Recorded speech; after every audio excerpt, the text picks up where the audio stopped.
excuse me, one of my interests in the world is China. I think China is a very important power in the world. At the moment, it's the second largest economy in the world. So I think that it's very important, but I think that it is a challenge to America. I think that the rapid rise of China in the world is quite remarkable to see. If you look at how China was 15 years ago, it was kind of like in a normal economic condition, without much notice or interest from the world. But if you look at China now, it's kind of like a superpower that has that is able to challenge America, and that power, I think, is recognized by the world. So I think that is quite interesting.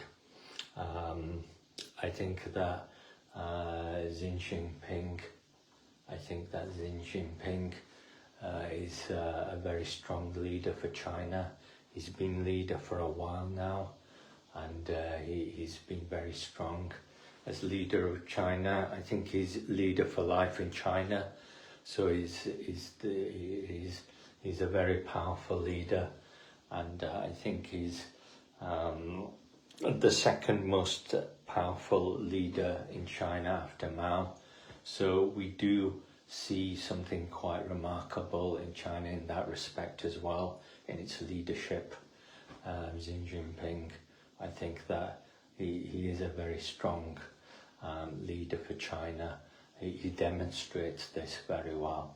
I think he does it with its military maneuvers in the Taiwan Straits.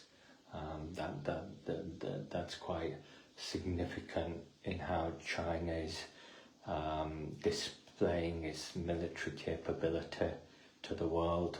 So I think that the world is taking some notice with that. Certainly America is taking some notice of that. I think it's sent a lot of its, I think 2 or 3 of its fleets to the Taiwan Straits.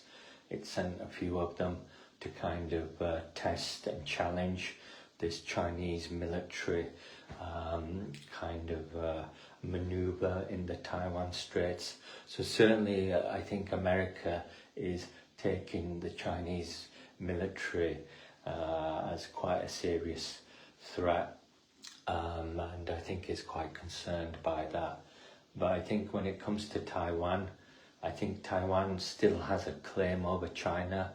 That's unacceptable, because the whole of China has accepted communist rule, and it's accepted Mao as its founding father. So I don't think Taiwan has any legitimate claim over China anymore. That disappeared some time ago. So Taiwan doesn't have a legitimate claim to China anymore. Most of the population are very strongly committed to its founding principles with Mao and its communism. So I think that Taiwan is very unusual, and it seems to be an equation in the world, and it shouldn't have any basis in the world anymore, any equation. So it shouldn't be vocalizing its interests and intentions with China. So I think that's quite important. I think Taiwan should kind of ease off with some of its rhetoric and maybe allow China to develop on its own accord and allow the world to develop on its own accord. So this is quite important. But I certainly think that America is closely allied with Taiwan, and that could be a problem as well.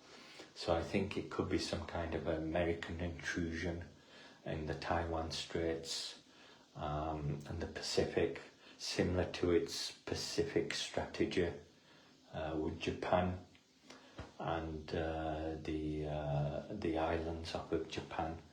So I think it's some kind of military strategy that America has in the Pacific with the Taiwan Straits. It seems to be conducting itself with that kind of interest, and I think that is concerning for the world to have this military interest by America. America can kind of change its foreign policy and move back on its military interest in Taiwan Straits, and I think that this could kind of stabilize Asia a bit, and allow it to grow its economies without this American interference. So I think that could be a healthy condition for the world, to have Asia develop its economies and things. So that's quite good, and I think China is helping with that respect. The fact that China is a superpower in Asia now also means that other Asian countries are picking up their economies as well. So I think Asia is doing quite well economically, and it's becoming more prosperous in the world. And if you look at how the wealth sits in the world, it's kind of moved a lot from the west to the east. I think we had 60% of the wealth concentrated in the west. Now we have something like 40% of that wealth from the west concentrated in the east. So I think that Asia is prospering from this, and that's one of the interests with China in the world, and its leadership and its military maneuvers and its development. So that's one of my interests with China.